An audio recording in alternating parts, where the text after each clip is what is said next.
Hello students, तो next start करते हैं potential energy of dipole in uniform electric field. इससे पहले हमने क्या किया था कि डाइपोल जब इलेक्ट्रिक फील्ड के अंदर रखा हुआ है तो उसके ऊपर एक टॉर्क लगता है। ठीक है, तो अगर डाइपोल देखो इस पोजीशन में रखा हुआ है, ठीक है, ये रखा है dipole with angle θ1 with electric field, ये इलेक्ट्रिक फील्ड की डायरेक्शन है। ठीक है, ये डाइपोल इलेक्ट्रिक फील्ड के साथ θ1 एंगल पे रखा हुआ है।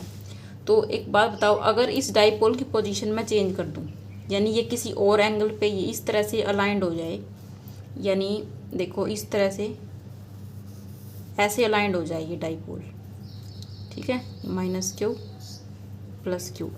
तो अब देखो अगर ये इलेक्ट्रिक फील्ड के साथ अब कितना एंगल है, अब चेंज हो गया, अब एंगल चेंज हो गया, तो इसको ले लेते हैं सपोज θ2। क्लियर। तो दोनों के बीच में कुछ डिस्प्लेसमेंट हुई है। पहले जो डाइपोल था ऐसे रखा हुआ था, ठीक है, फिर इसने कुछ डिस्प्लेसमेंट ट्रैवल की और इस तरह से आ गया, ये किसी और एंगल पे θ2 एंगल पे आ गया। तो जो डिस्प्लेसमेंट ट्रैवल की वो कौन सी होगी, वो एंगुलर डिस्प्लेसमेंट होगी। ठीक है, suppose this is the dθ, इस एंगुलर डिस्प्लेसमेंट को हम ले रहे हैं dθ। क्लियर। जैसे तो एंगुलर डिस्प्लेसमेंट अगर dθ है तो ये जो डाइपोल इस पर्टिकुलर पोजीशन में है, तो इस पर्टिकुलर पोजीशन की वजह से जो एनर्जी यहाँ पे है उसको हम बोलते हैं potential energy of the dipole. यानी डाइपोल को इस पोजीशन से दूसरी पोजीशन में लेके आने के लिए हमें क्या करना पड़ा, हमें वर्क करना पड़ा। ठीक है, तो ये जो वर्क है in rotating the dipole from one position to another, इसी को हम बोलते हैं potential energy of the dipole. Clear. तो potential energy of the dipole क्या होगी, the work done in rotating the dipole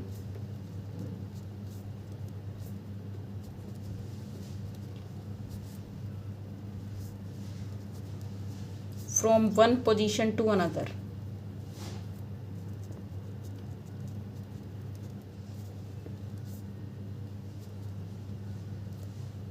Okay, work done in rotating the dipole from one position to another is called potential energy of dipole।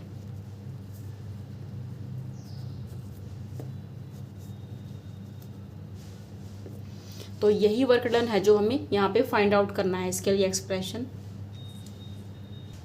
तो देखो angular displacement की अगर बात करते हैं तो यहाँ पे हम टॉर्क की बात करेंगे। अगर सिंपल लीनियर डिस्प्लेसमेंट की बात होती है तो फोर्स होता है। ठीक है, लीनियर डिस्प्लेसमेंट के केस में फोर्स होगा।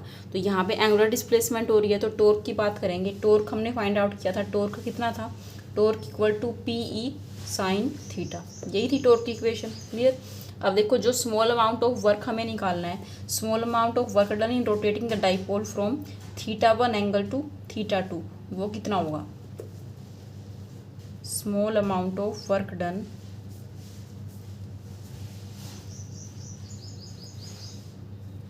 इन रोटेटिंग द डाइपोल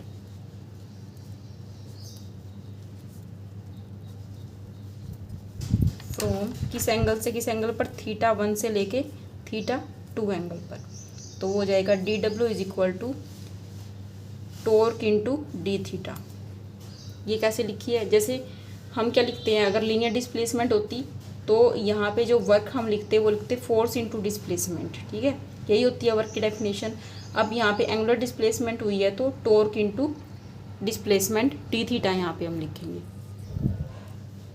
तो टोटल वर्क कितना हो जाएगा, टोटल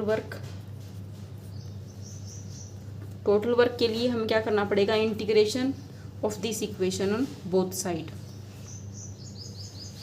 तो ये हो जाएगा हमारे पास dW का इंटीग्रेशन क्या होता है, W is equal to integration θ1 से θ2 टॉर्क इंटू dθ, यही हो जाएगा। ठीक है, अब यहाँ टॉर्क की वैल्यू पुट कर दो। टॉर्क की वैल्यू क्या है, फर्स्ट इक्वेशन से देखो, PE sin θ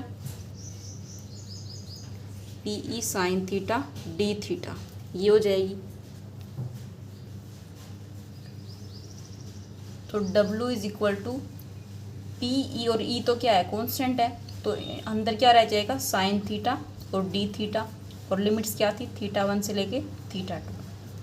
अब बताओ sin θ का इंटीग्रेशन क्या होता है, sin θ का इंटीग्रेशन होता है -cos θ, लिमिट्स θ1 से लेके θ2। Now put the limits, W is equal to PE minus जो साइन है उसको पहले यहाँ लिख लेते हैं। ठीक है, ये जो माइनस साइन है इसको पहले बाहर निकाल दिया। तो upper limit minus lower limit cos θ2 minus cos theta 1, ये आ जाएगा हमारा एक्सप्रेशन। ठीक है, तो यही वर्क डन जो होता है ये स्टोर होता है पोटेंशियल एनर्जी की फॉर्म में। तो पोटेंशियल एनर्जी हमारे पास आ गई, यू से इसको हम डिनोट करते हैं, तो किसके इक्वल है वो, वर्क डन के इक्वल है, minus P E cos theta 2 minus cos theta 1। तो this is the expression for potential energy of dipole. Okay, अब पर्टिकुलर केसेस, स्पेशल केसेस, इसके अंदर क्या बनेंगे।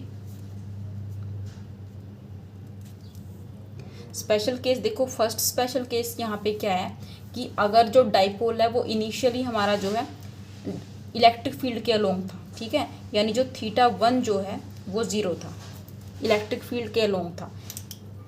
देखो ये इलेक्ट्रिक फील्ड था, ठीक है, ये इलेक्ट्रिक फील्ड है, और ऐसे ही डाइपोल हो जाए हमारा, तो पी और ई के बीच में जो एंगल था वो कितना था, 0 हो गया, थीटा 1 0 हो गया, और उसको हम किसी और एंगल पे अलाइन कर दें। ठीक है, पहले ऐसे था, फिर उसको हमने ऐसे रोटेट करके किसी और एंगल पे कर दिया।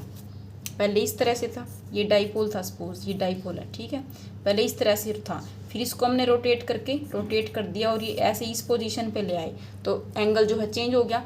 तो सपोज वो एंगल हमने ले लिया थीटा एंगल पे वो चेंज हुआ है, तो जो दूसरा एंगल है वो कितना ले लिया, थीटा। तो इस केस में कितनी पोटेंशियल एनर्जी होगी, यहाँ पे पोटेंशियल एनर्जी हमारे पास हो जाएगी W equal to minus P E cos theta 2 था, पहले थीटा 2 की वैल्यू है थीटा, माइनस कोस थीटा 1 क्या है 0, clear, minus P E cos theta, cos 0 क्या होता है 1 होता है।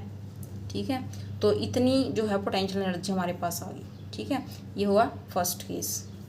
सेकंड केस क्या पॉसिबल हो सकता है कि जो डाइपोल था इनिशियली वो 90 डिग्री पे था, इलेक्ट्रिक फील्ड के साथ वो 90 डिग्री पे था, यानी ये इलेक्ट्रिक फील्ड है और डाइपोल ऐसे हो जाए, तो दोनों के बीच में जो एंगल है वो कितना हो गया 90 डिग्री का, और फिर हम इसको रोटेट कर दें। ठीक है, रोटेट करके किसी और एंगल पे सेट कर दें इस तरह से, तो अब कितना एंगल हो गया, अब चेंज हो गया, suppose this is theta angle.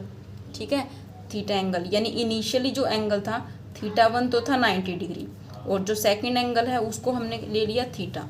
तो इस केस में कितना होगा work done, minus P E cos theta 2 कितना है थीटा, और कोस थीटा 1 कितना है cos 90, minus P E cos theta, cos 90 क्या होता है 0, तो ये आ गया minus P E cos theta. Clear, ये आ गया W। अब देखो पी ई कोस थीटा, इसको हम क्या लिख सकते हैं, पी डॉट ई लिख सकते हैं, डॉट प्रोडक्ट में कोस आता है, क्रॉस प्रोडक्ट में क्या आता है साइन, तो यहाँ पे आ गया हमारी potential energy W equal to minus P dot E. Clear, ये एक्सप्रेशन हमारा आ गया, minus P E cos theta minus cos 0, W equal to minus P E cos theta, और कोस थीटा के लिए क्या लिखा है minus P dot E. Okay student, तो ये हो गया इसका सेकंड केस, पर्टिकुलर केस।